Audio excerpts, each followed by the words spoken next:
Hello, everybody. Welcome back to Chico MMA. Here with another predictions. Finally, it's been like 2 weeks, yeah, because there was no event on April 1st. So now we're finally back with another predictions video. And I'm in Miami now. I flew down yesterday. On Friday, it's Saturday now. It's not 5 in the morning. It's not 5 in the morning. It's like 12 for like that Miami time zone time shit.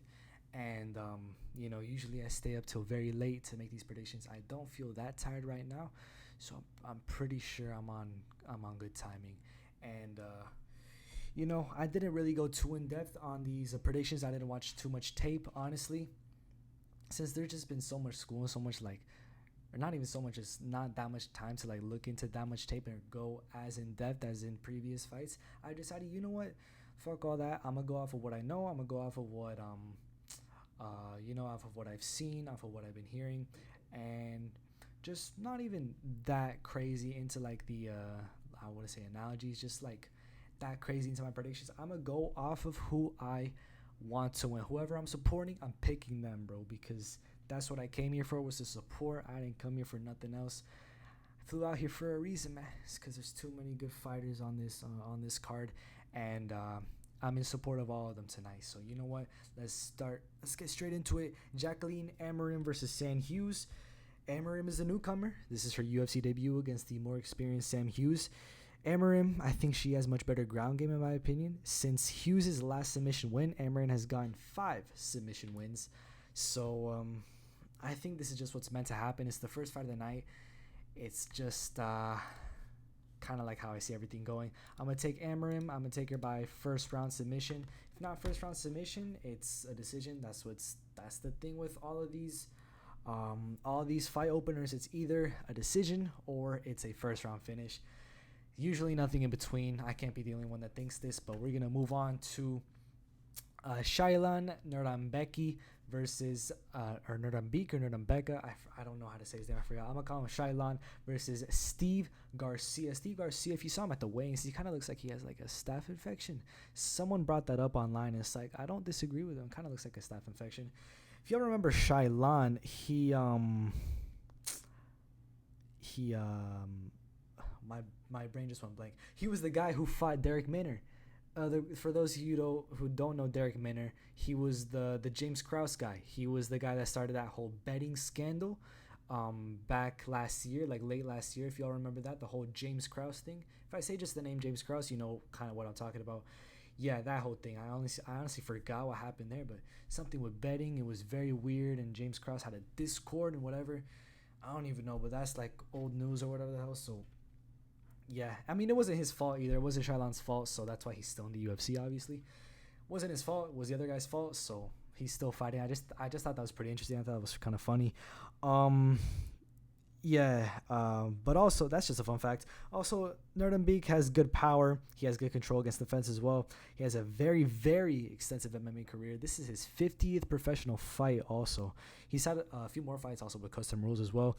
Even though Nuremberg has way more fights, Steve Garcia did start fighting professionally in MMA 3 years earlier. And in fact, his amateur career goes back to 2009. So it's a little something interesting there. Throughout Nuremberg's career, he hasn't really fought the best people. He fought a guy with a 1-0 record in 2019 when he was 29-8. Another guy making their debut when he was 27-6. Even in the fight before he joined the UFC, he beat a guy with a losing record. I'm pretty sure his record was like 8-11. That was the fight before he joined the UFC and made his UFC debut. So that's Shailan, man. However, in the UFC, Shailan has been doing pretty good for himself. He's fought and won against more experienced people. He's 3-1 right now.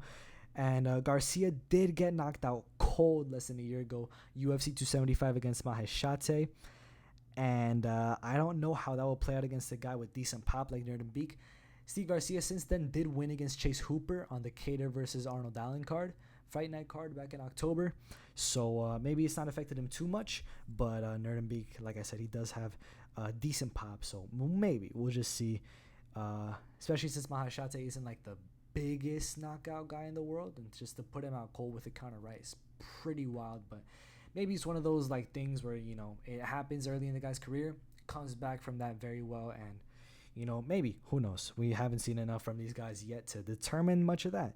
But also the fact that Garcia really has toughness over Nuremberg, but that's kind of where it ends. That's kind of it. Shailan is better overall, decent pop, like I said. Good control against the cage, also, like I said. I see, with both of these things in mind, a comfortable 30-27 or 29-28 decision win for Shailan. So, you know what? I'm going to go Shailan. Where is he? Yeah. Shailan is on the right. So, Shailan by UD there. Maybe even, not split. I'm comfortable with UD. Now we're moving on to Trey Ogden versus Ignacio Bahamondes. Trey Ogden was meant to fight Manuel Torres on the UFC San Antonio card. Was pulled just a few days before. Like, very few days before. I forgot how many. It was anywhere between 3 and 1 day before. So, yeah, that's Trey Ogden. Ignacio Bahamondes, he hasn't fought in a year. He's had a bit of a hiatus. He's got good striking and good movement, good takedown defense as well. So he's just a very good overall stand-up guy, but he hasn't fought in a year, like I said. Ogden, on the other hand, someone else brought this up to me, and it's kind of like I do agree with them. Cutting weight twice within a 2-week span, it's 2 weeks, bro. It's a bit wild. 2 events like right next to each other as well. It's very wild. It's very hard to do that, especially for a guy like a lightweight that is considered a lighter weight class. It's more difficult to do that. It's very taxing on the body, and it would also explain the catch weight label on this bout, 160 pounds instead of 155. So Bahamondes gets to eat well, and Trey Ogden doesn't have to cut as much weight. Everybody's happy. And what else? Ogden has no knockout.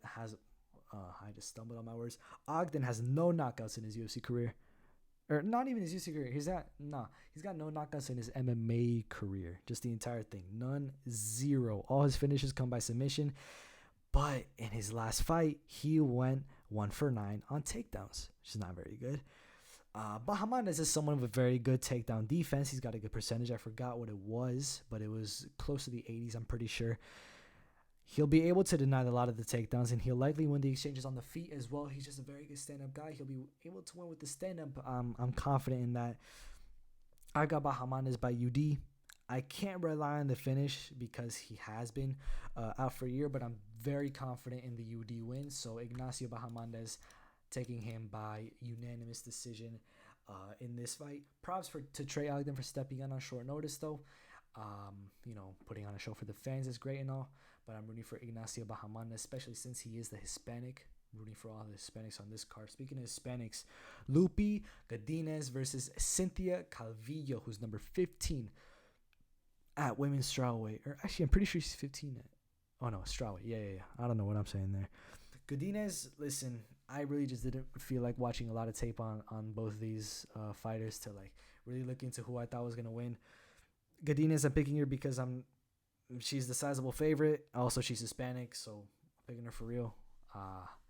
Yeah, confident that she gets this done because she got that spirit.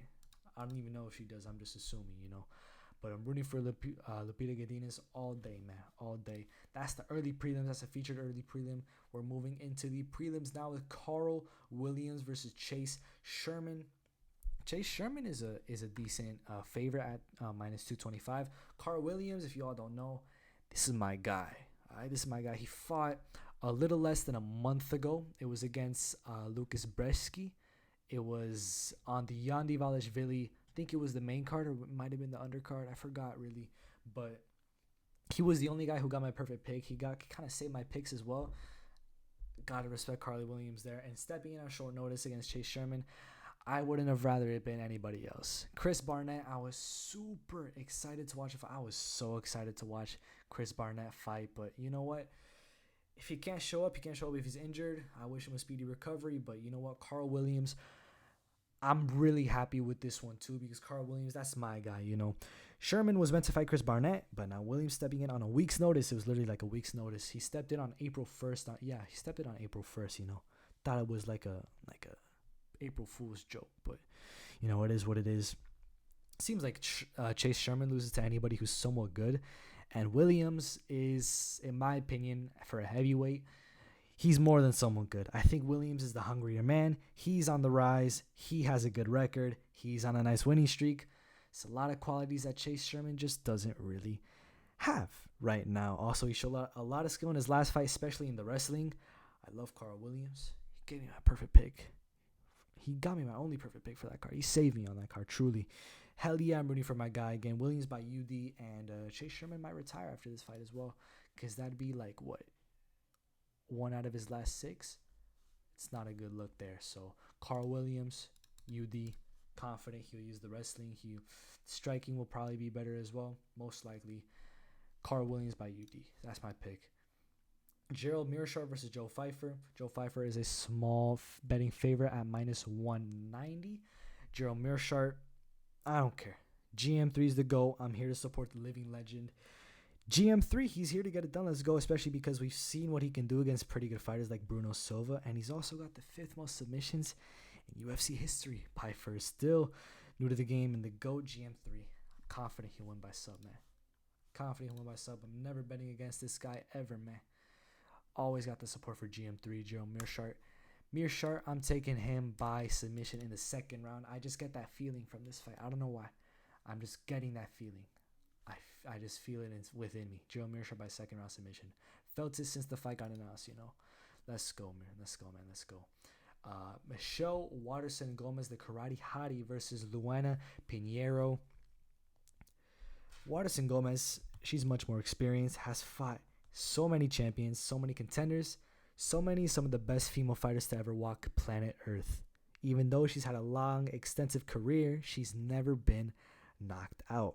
And even though she's aging, I'm rooting for her to get it done against Pinheiro, and for sure she has a chance to do so as well. The odds aren't up here, but Luana Pinheiro is a pretty sizable favorite. If you just looked online, you'd see what everybody else is saying. I'm rooting for Michelle Waterson, and I'm confident in this pick as well. I think she could get it done, especially Luana Pinheiro is very new into her career still. Her best win, I'm pretty sure, it was Sam Hughes. I'm pretty sure, yeah, her best win is Sam Hughes. It was her last win. Michelle Waterson Gomez, she hasn't been on exactly the best streak. She's on a 2-fight losing streak right now.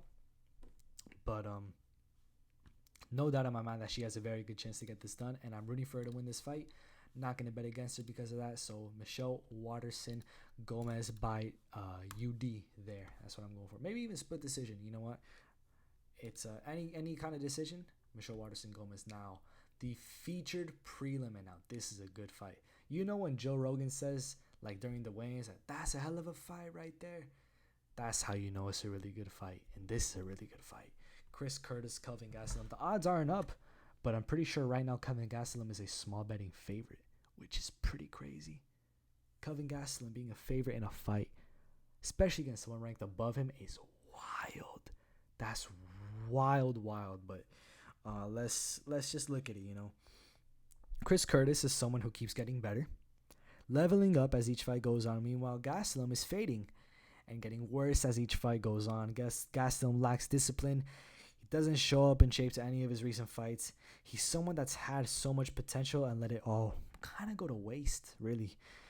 He should be a welterweight, but, you know, I think honestly that this will be Kelvin's probably last fight. He might retire, and if not, he might get cut, but who knows? He also, neither of those things might happen. He might have a few more fights, but I think as long as he's not fighting ranked opponents or he's not in the rankings, I think that's just it for him, man. Honestly, he said he posted that whole YouTube video. I watched the whole thing. It was, the title really was just one last shot, one last chance. That's how Kelvin Gastelum sees this fight. It's just one more opportunity, and I think if he don't pull it off, and if it's really maybe even that bad, then we could just see a retirement for Kelvin Gastelum there. Chris Curtis, we've seen that he can be dangerous, especially in that fight with Joaquin Buckley, where he knocked him out. That was pretty wild. Chris Curtis, his pace develops as the time goes on, so I expect a round 3 finish. I'm confident in this round 3 finish because, and I'm saying this because, you know, a lot of people say like Gastelum has a very good chin. He's very hard to put out, and that may be true and that may hold up. But my reasoning here is that Gastelum has taken a lot of damage in his last couple of losses. You know, we could talk about the Adesanya one, which is a couple pretty long ago, but also like the Whitaker loss and just the losses since then. They've all been piling up. It's all a bunch of damage in fights that, you know, he's not winning. So I think Chris Curtis, he's also got that experience as well. He's got a lot of pro fights. He's got a couple. He's almost got 30 wins, I'm pretty sure. And he's not that young either. I mean, he's like Pereira's age. I'm pretty sure he's a little bit older than Alex Pereira. So he's kind of at that age where he's really not that young, you know. So he's got a lot of those pro fights as well. Like this guy, he's got a decent amount of experience, and he's on kind of a resurgence pretty late in his career. So who knows what we'll see from Chris Curtis here. But regardless, I think Curtis will crack Gastelum. I think he'll be able to. I think whether it's TKO or like just a barrage of punches or just maybe even clean knockout, who knows? It's kind of like how we saw with Tony Ferguson. Nobody expected that, right? But Chris Curtis, man, who knows? Who who knows? But this is just kind of what I'm leaning towards, bro. I was leaning decision before. I was heavily leaning decision, but you know what? I'm gonna take the risk. I've already got a lot of decisions picked on this card, so you know what? Chris Curtis, round 3, knockout, and regardless, I am pretty confident in him winning the fight either way. So that's the featured prelim. We're moving into the main card right now. Raul Rosas Jr. versus Christian Rodriguez.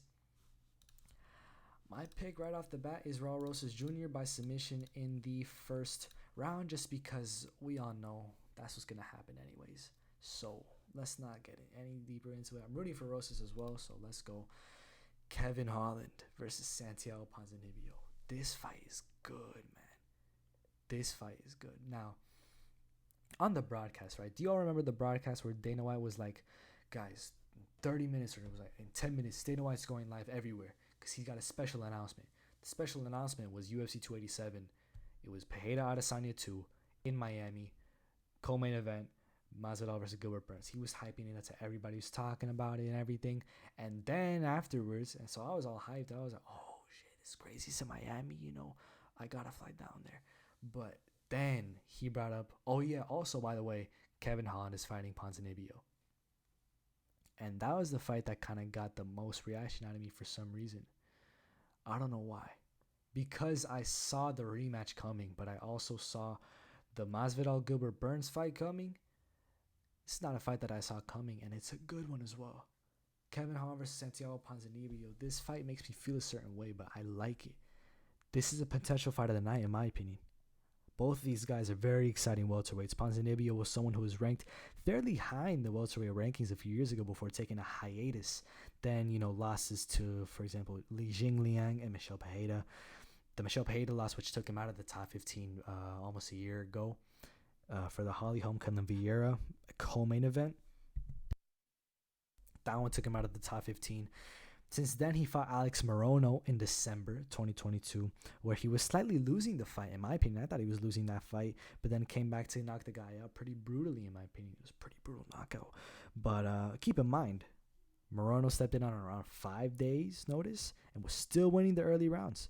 Ponzinibbio, right now, is not the same guy he was before. He's much older. He's losing much more often as well, and it's against guys right now that are barely in the top 15 as well. I don't think he'll be able to knock out Kevin Holland the same way he did to Alex Morono either. I think Kevin Holland will have that same success in the earlier rounds that Morono did.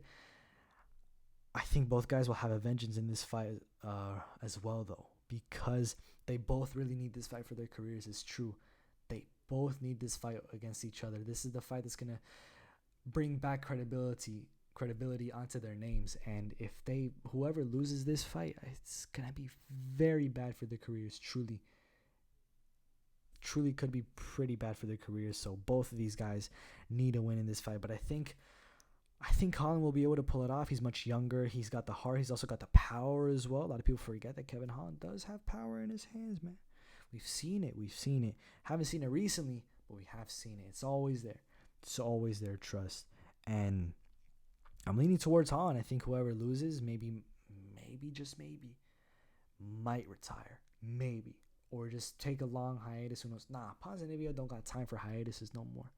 He's got to go for it, man. And if he loses this fight, that might just be the end of it. He's had a very long, extensive career. He's had over 30, or I think it was over 40 fights. He's got a lot of fights, man. Who knows? Who knows? But honestly, I'm going to take... Why was I not even... Oh, yeah. I should have been here this whole time. Yeah, Kevin Holland is a sizable favorite as well, minus 245. Rosa Jr. isn't even that big of a favorite either. Like, Kevin Holland is a bigger favorite too. That's crazy, you know. But confident in Kevin Holland winning this fight by decision. I think 29-28 would make the most sense. UD along all three judges' scorecards. But Ponzinibbio, he could win this fight as well. Don't be surprised if Ponzinibbio wins this fight as well. But I'm gonna go with Kevin Holland. I'm more confident in his ability to win this one. Featured bout: Rob Font versus Adrian Yanez. This is one of two fights. You know, the other one was Gastelum Curtis. One of two fights is the other one that Joe Rogan said. One hell of a fight, ladies and gentlemen. This is one of those fights. Rob Font versus Adrian Yanez, and you can see it, man. It's a really good fight you got here on your hands, man. Number 6 versus number 12. And this is another potential fight of the night. A lot of people have said Yanez is just a younger and faster Rob Font. And in a way, I agree. Font has also, I want to talk about this, Font has taken a lot of damage in his career. He's lost his last 2 fights. It took so much damage in that Chito Vera fight that there's a chance that he might not be the same. We've seen this in fights where fighters get dominated. Let's say maybe Tony Ferguson. I'm using Tony Ferguson a lot as an example, but it's just an example. Like, some of these fighters are not the same after these just brutal, bad beatings of a fight. This guy's lost 2 5-rounders in his last 2 fights. That's a lot of cage time. That's like 50 minutes. It's a lot of damage you could take there, especially against dangerous guys like Jose Aldo, like Marlon Chito Vera. The chin is starting to go, in my opinion. I think a lot of people are starting to see the chin is starting to go. And I think a good boxer like Yanez, they're both good boxers, but also another good boxer like Yanez will also be able to get the better of these exchanges, especially as the round goes on and the damage starts to show. It's going to be a boxing match. I don't really see any of them. Maybe they'll shoot a takedown, but I don't see anybody maybe landing a takedown. I think it's just going to be pure boxing. That's what I'm hoping for, is just pure boxing match from both of these really good boxers in the UFC right now.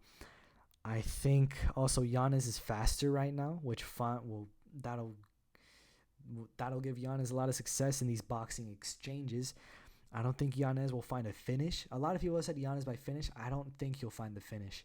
But I think it'll be a comfortable UD win for Yanez, even though Font does have a chance to win. He does have a chance to win the fight as well, don't get me wrong. I think he is, well, for sure, he's the much more experienced fighter. He's fought the much more tougher opponents in his career, but I'm still sticking with Adrian Yanez. I'm going to take Yanez by decision, but I wouldn't be so surprised either if Rob Font were to pull out a win for him as well. So who knows, man? But Jorge Masvidal contra Gilbert Durinho Burns, and heavy favorite. I think this is the biggest favorite on the entire card. Minus 490. You won't see that anywhere else yet. Minus 490. That's almost minus 500, man.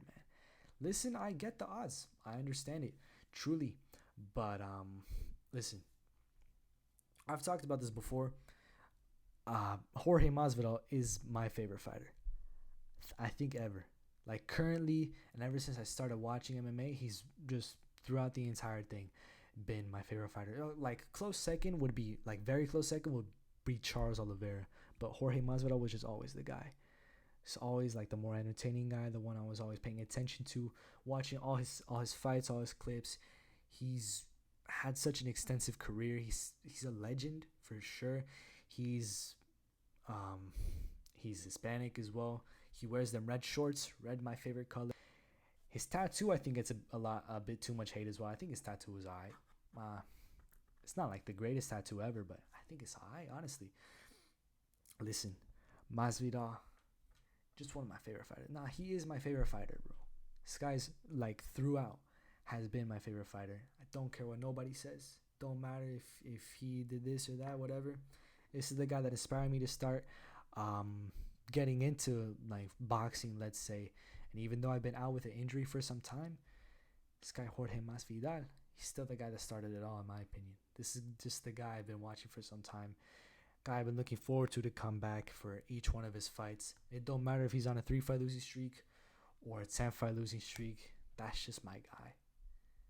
I'm not going to bet against him. I'm just not able to. It's just not me, man. Masvidal by another flying knee knockout, man. Masvidal by 4 seconds this time. Nah, I like Gilbert Burns too. Honestly, I think he's really cool. So I wouldn't want to see him go out like that. But I'm still obviously rooting for that Jorge Masvidal finish, of course. And you know what? Even if he loses and if he retires, man, that'd be really sad. But that would suck, honestly. But at least I was there to witness it. Just even if it's Masvidal's last fight or if he gets the win, whichever one, truly is an honor. I could not skip out on this one. Just had to come down here to Miami, man. I had to. I couldn't miss out, especially because the main event it's just such a stacked card, man. My opinion, I think this is the most stacked card so far of the career. Not the career of the year. I think it might be, honestly. But a close second would be for sure 285, but I think it just might be this one in my opinion. But Masvidal, 4-second flying knee, man. Let's go. If that happens, that'd be a wild prediction, But this is the main event. Alex Pereira versus Israel Adesanya. 2, technically. Israel Adesanya 4. Or Pereira Adesanya 4. This is kind of this is their 4th fight. Bringing up the last fight, right? Pereira won round 2, and he would have won round 1 if not for Izzy's last 2 punches. I don't like using what ifs, but the last punch was clearly after the bell. I rewatched it many times. I'm almost certain it was after the bell. He might have thought about throwing it before the bell, but when he actually loaded up to actually, not even when he loaded up, but when he actually started to release the strike, the bell had already rung. So that's a clear after the bell shot. That's the one that hurt Pereira. It's a shot that it's the after the round shot that lost Pereira the round. So I don't know what to say about that truly, but Adesanya is a slight favorite as well. Izzy then clearly won rounds 3 and 4, which put him 3-1 up on the scorecards. Pereira gets the finish at the end, and that's their 3rd fight. First of all, people like to talk about how Izzy could very well dominate Alex with the wrestling in this next fight. Technically the 2nd fight, but I want to say the 4th fight. I think these people are wrong. In the 3rd fight, Adesanya landed 1 takedown out of 8 or 9. I can't remember the exact number. And that takedown was just a Pereira takedown that was reversed as they were falling to the ground. Plus, Pereira landed a takedown of his own while stuffing all of Adesanya's other takedown attempts. And people will like to bring up also that Adesanya is probably training with heavy wrestling for this fight. Adesanya is training wrestling in a kickboxing gym. Alex Pereira is training his ground game with Glover Teixeira and Gelton Almeida. That's the difference here. Very big difference in training here for both of these fighters, in my opinion, right? Also, the demeanor. I just want to talk about this. This Adesanya, this whole fight week, he's just had a bad taste in his mouth. He's so envious of Pereira. He's getting annoyed at such little things too. Keeps putting down the skill and ability of Pereira, even though he beat him 3 times. And is also trying to pass out the fact that Pereira got it easy in his fighting career, which is just not the case. Pereira's never gotten anything easy in his life. He's never gotten things the easy way. Pereira's worked for everything he's earned in this life. And for Adesanya to just try to belittle it every chance he gets is so mind-boggling to me, how he can act like such an entitled child, bro. This guy needs attention too. He needs it badly. I don't get it. The whole dog collar thing was so weird. And it goes deeper than that. Like, you already know he practiced that line too, bro. And that's fine. You can practice your lines. Like, that's okay. You got to put on a show as well. But, like, did anyone catch when the camera panned towards Adesanya for a couple seconds? Adesanya was there just like, oh, the shit, the camera's on me. Okay. He starts like itching at his neck. He's like, okay, let me just itch my neck. Then he just starts like grabbing at and nagging at like the dog collar. Just make sure everybody knows, like, there's a collar on me. Is anybody gonna ask me a question about this dog collar so I can say my line? Because nobody had said anything about it previously. In fact, not a lot of people were giving him a lot of questions. So he was just like, guys, look at this. What is this, guys? Someone asked me what this is. And then, right after this, it was right after that he was asked about it, and then he delivered his line, and the crowd just didn't really react to it. Hey, it's better than Frozen and Elsa. Frozen like Elsa, honestly. But, Frozen like Elsa at least was like kind of funny.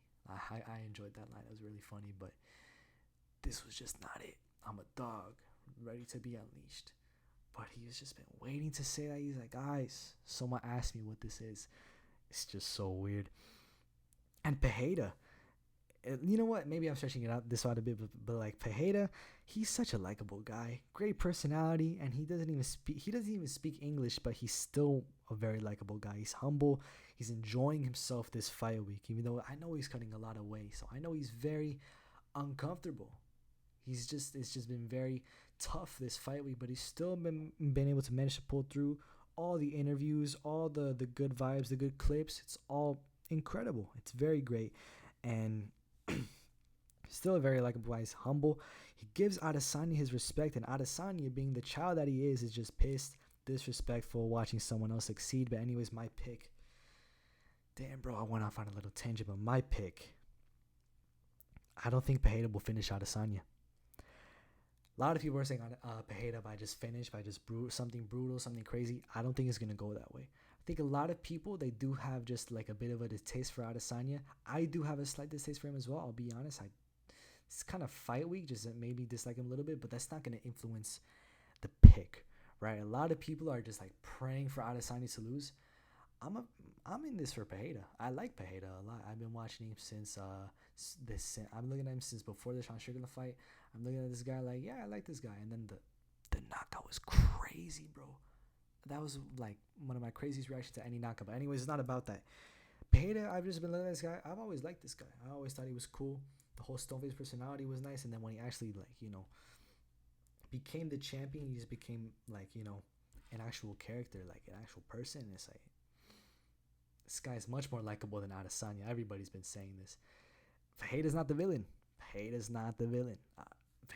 He might be the hero. I think he's the hero, honestly, but it's not about that. I don't think he'll find the right opening. Well, like going back to that, I don't think he'll find the right opening to finish Adesanya, and I don't think he'll have enough time to finish the fight either. When it comes to just the rounds themselves, like one round, I don't think he'll be able to find it, in my opinion. I think he might rock Adesanya at some points, but I don't know if he'll get the full finish. I don't really see that happening. I think it's going to come down to a somewhat close decision. I think Pereira will be much better at stuffing takedowns as well. People giving Adesanya way too much credit for this wrestling. I talked about this before. Pereira's been stuffed all them takedowns. The only Adesanya takedown that landed was a Pereira takedown. Let's be real. It was Pereira's takedown. Let's be real.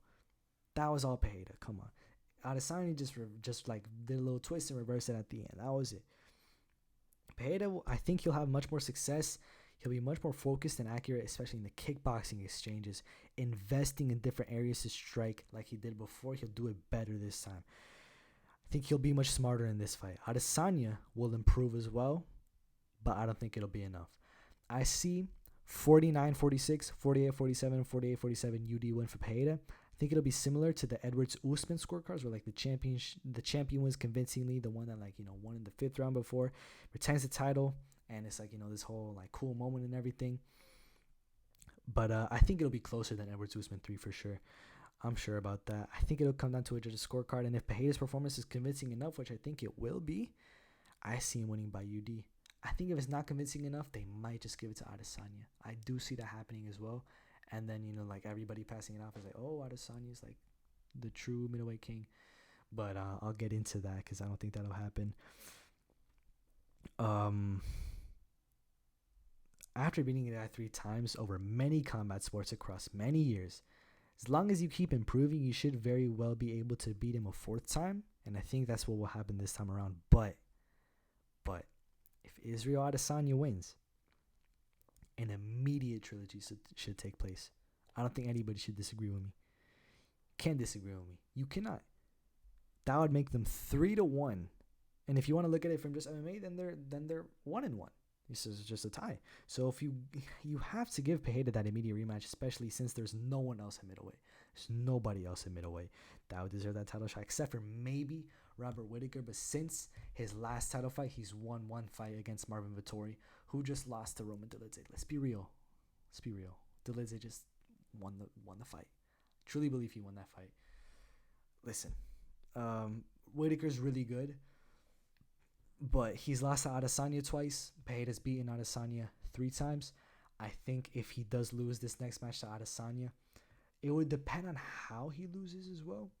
But if it's really not just like a bad first round, second round knockout loss, bro, the immediate rematch, the trilogy should take place because who doesn't want to see that? Like, people don't really want to see Nunes versus Pena trilogy because Nunes, we just know how that's going to go out. But Pereira versus Adesanya trilogy would be kind of fire. You can't deny that. It'd be kind of fire. But you know, Whitaker Adesanya trilogy, it's not a lot of hype there.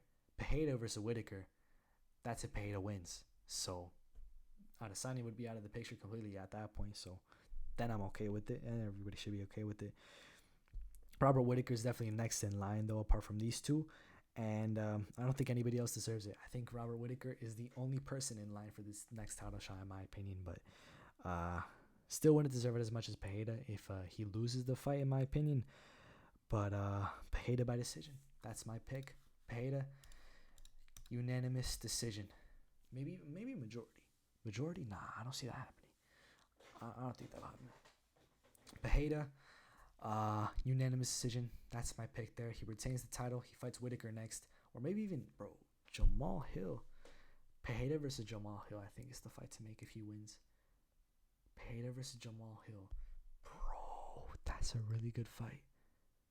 Not only just because, just the fight itself, but also the backstory with Glover Teixeira is pretty good. Also, Yuri's probably out for just a bit more time. Probably want to give him time to just recover just as much as he can, really. Jan Blachowicz is not going to fight for him. Magomed is not going to fight for it. He doesn't deserve it either. It's really nobody else. It's Yuri's the only one, realistically. And he's still nursing that. He's still, healing that shoulder injury. Pereira versus Jamal Hill. I don't think Pereira's going to take a lot of damage in this fight either. I think Pereira versus Jamal Hill, just make it, man. Make it at light heavyweight. That's such a great fight, especially since I'm still unsure about who would win it. Truly, I still don't have like a pick, my sights set on this one guy. Especially since I like both guys, it'd be kind of hard. But at the same time, I'd be rooting for Pereira for sure because I'm a bigger fan of Pereira and Teixeira. So, man, I don't know.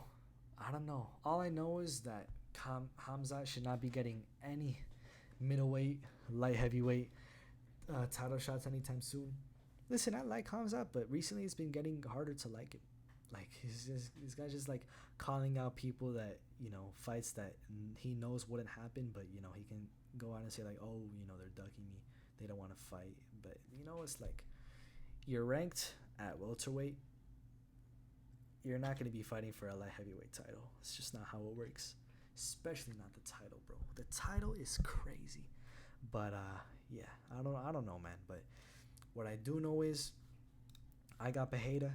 I got Masvidal all the way. I got my guy Kevin Holland. I got Raul Rosas. I got all these people. I'm in support. Carl Williams, the GOAT, Gerald Meerschaert, Ignacio Bahamondes, and Jacqueline and Morim. Everybody that I picked, man. Let's go.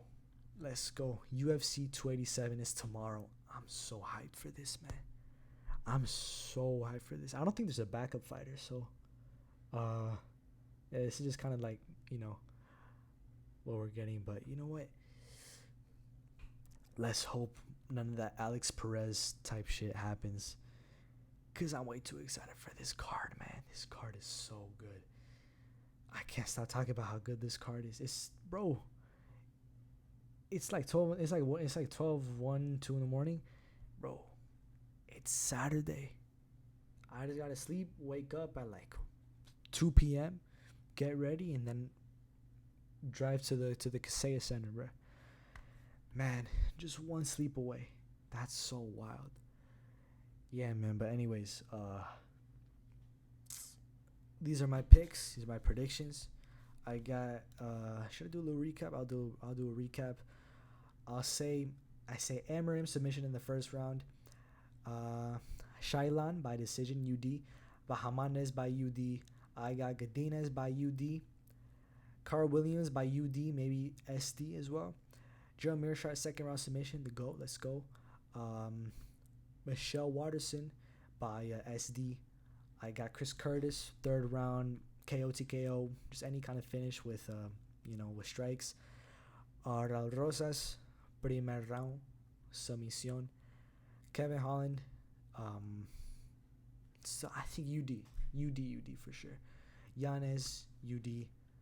Masvidal, crazy flying knee, and Pereira, UD. That's my picks, man. Let's go. We're going 13 for 13 with 13 perfect picks tonight, man. Let's go. Let's go.